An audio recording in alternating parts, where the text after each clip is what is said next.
السلام علیکم۔ جاسوسی کی دنیا میں تہلکہ مچا دینے والی کہانی ہم اپنے ناظرین کے لیے پیش کر رہے ہیں۔ جو ناظرین ہمارے چینل پر نئے ہیں وہ جلد سبسکرائب کر لیں تاکہ ہماری ہر نئی آنے والی کہانی کی ایپیسوڈ آپ سن سکیں۔ تو چلتے ہیں کہانی کی طرف۔ ملک یونان کے دارالحکومت ایتھنز کی بڑی سڑک پر رنگ برنگی کاروں کا ایک دریا بہہ رہا تھا۔ گو اس وقت آدھی سے زیادہ رات گزر چکی تھی، لیکن یورپی ملک یونان کی سڑک کو دیکھ کر اندازہ نہیں ہوتا تھا کہ یہاں رات بھی ہو سکتی ہے۔ ہر طرف رنگ اور روشنی کا دریا بہہ رہا تھا۔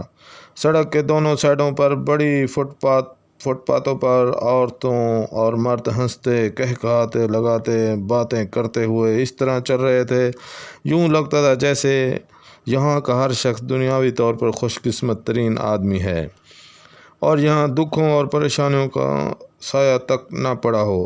سڑک پر موجود ٹریفک میں ایک سیاہ رنگ کی قیمتی اور نئے ماڈل کی کار کی ڈرائیونگ سیٹ پر ایک نوجوان سیٹ کے ہیڈ ریسٹ سے سر ٹکائے بڑے اطمینان بھرے انداز میں کار چلا رہا تھا۔ جسمانی لحاظ سے وہ خاصا دیو ہیکل تھا۔ اس کے کندھے بے حد چوڑے اور جسم انتہائی ورزشی تھا۔ اس کا چہرہ بڑا اور چہرے کے نقوش یونانی تھے۔ سر پر سنہرے لچھے دار بال تھے جو اس کے کندھوں تک تھے۔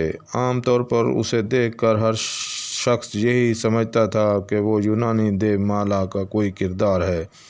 دلکش، خوبصورت، توانا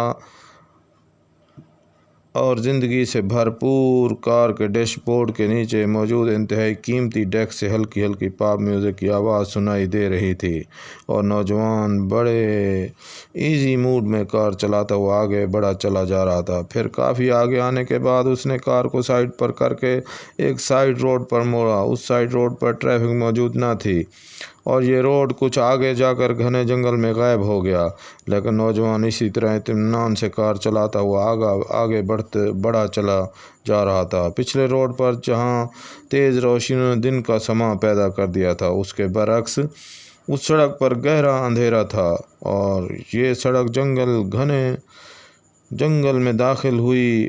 یہ اندھیرا مزید گہرا ہو گیا، لیکن کار کی ہیڈ لائٹس کی تیز روشنی میں سڑک بڑی صاف اور نمایاں نظر آ رہی تھی۔ سڑک جنگل کے اندر گھومتی ہوئی جب کچھ آگے بڑھی تو اچانک ایک موڑ مڑتے ہی نوجوان نے کار کو بریک لگائی۔ کار سڑک پر موجود بیریئر کے سامنے جا کر رک گئی۔ سائیڈ پر ایک کمرہ تھا جس کے اندر روشنی ہو رہی تھی، لیکن باہر گھپ اندھیرا تھا۔ اس اندھیرے میں دو مسلح آدمی اندھیرے کا حصہ بنے کھڑے تھے۔ ان کے جسموں پر سیاہ لباس تھا۔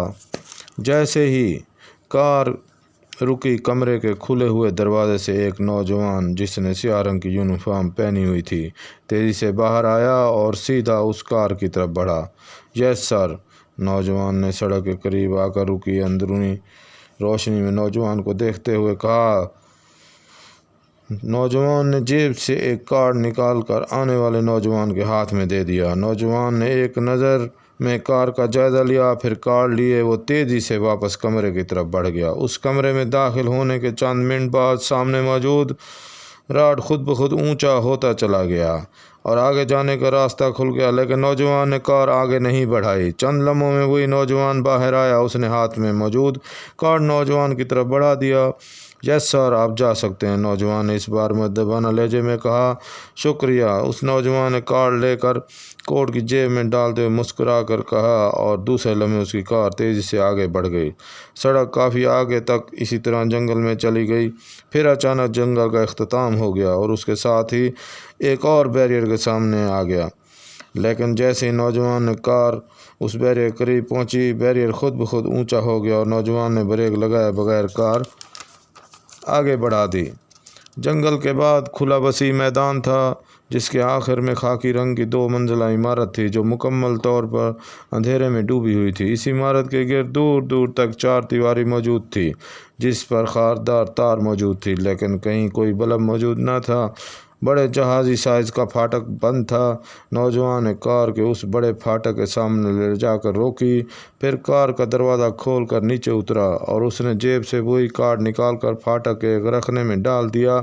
کارڈ ایک لمحے میں غائب ہو گیا۔ نوجوان خاموشی سے کھڑا ہوا تھا हर तरफ अंधेरा और खामोशी तारी थी। चंद लम्हों बाद सर की आवाज़ के साथ ही कार्ड बाहर आया। नौजवान ने कार्ड खींचकर दोबारा जेब में डाल लिया और फिर वापस आकर कार में बैठा। चंद लम्हों बाद फाटक मैकेनिकी अंदाज में खुलता चला गया।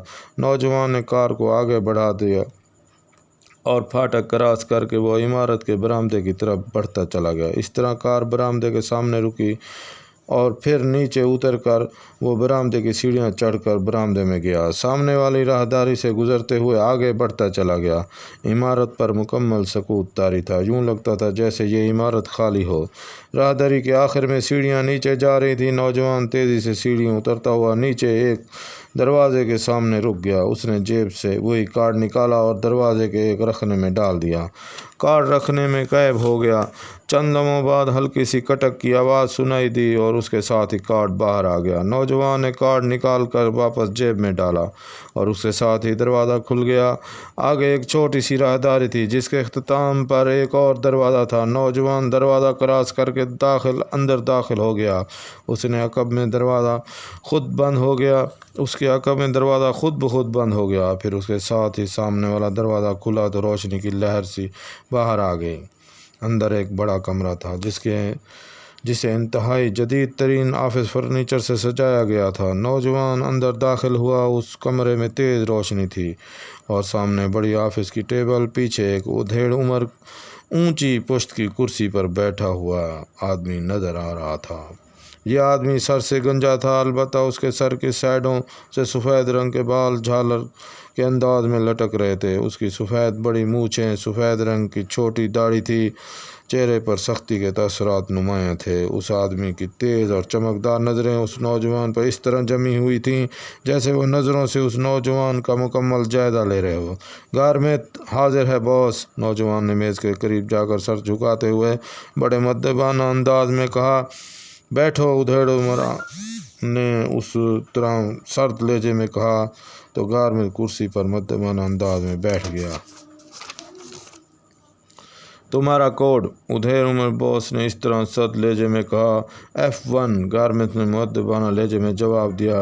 मैंने तुम्हारी फ़ाइल देखी है F1, तुम्हारी फ़ाइल बता रही है कि मार्शल आर्ट में तुम्हें लेजेंड का दर्जा हासिल है, बॉस ने कहा। यस बॉस, मुझे मार्शल आर्ट में देवता कहा जाता है, गारमेंट ने जवाब देते हुए कहा। गुड, लेकिन मौजूदा दौर में जिस्मानी ताकत की बजाय ज़हनी ताकत है, बॉस ने कहा। आप दुरुस्त कह रहे हैं, लेकिन ज़हनी ताकत भी उसमें होती है जिसमें जिस्मानी ताकत हो। आप बेशक आजमा कर देख लें, गारमेंट ने जवाब देते हुए कहा। ठीक है, मैं समझ गया। बाकी सेहतमंद जिस्म में सेहतमंद जहन का मालिक होता है। वैसे तुम्हारी फ़ाइल और तुम्हारे कारनामों की तफसील रिपोर्ट बता रही है कि तुम ज़हनी तौर पर बहुत आगे हो, बॉस ने सर हिलाते हुए कहा। यस बॉस, गारमेंट ने मुस्कुराते हुए कहा। कभी पाक एशिया गए हो, बॉस ने कहा। पाक एशिया, ये मुल्क कहाँ है, गारमेंट ने चौंक कर कहा। बर-ए-आज़म एशिया का एक मुल्क है, बॉस ने जवाब दिया। नो बॉस, मैं यूरोप और अफ्रीका जाता रहता हूँ, बर-ए-आज़म एशिया कभी नहीं गया, गारमेंट ने जवाब देते हुए कहा। पाक एशिया में एक नौजवान जिसका नाम अली है, उसे भी मार्शल आर्ट में लेजेंड कहा जाता है, इसलिए मैंने पूछा था, बॉस ने कहा। अगर ऐसा है बॉस, तो फिर मैं ज़रूर अली से मिलूँगा, गारमेंट ने कहा। हाँ, हमें पाक एशिया में एक मिशन दरपेश है और मैंने इस मिशन के लिए तुम्हारे चीफ से दरख्वास्त की है कि वो अपना सुपर टॉप एजेंट मेरे पास भेज दें। तो उन्होंने तुम्हारा नाम तजवीज़ किया है, फिर मुझे तुम्हारी फ़ाइल भिजवा दी। मैंने फ़ाइल पढ़ने के बाद तुम्हें कन्फर्म कर दिया है, जिसके नतीजे में तुम यहाँ मौजूद हो, वरना यहाँ अफ्रीका का सदर भी नहीं आ सकता, बॉस ने कहा। आप F1 पर मुकम्मल एतबार कर सकते हैं बॉस, गारमेंट ने कहा। गुड, तुम्हारा एतमाद बता रहा है कि तुम वाकई इस काम को कर गुजरोगे, लेकिन मैंने तुम्हें जिस आदमी के बारे में बताया है, तुमने उस मिशन की तकमील तक उससे नहीं मिलना, क्योंकि अगर उस आदमी को हमारे मिशन की भिनक भी पड़ गई तो मिशन नाकाम भी हो सकता है।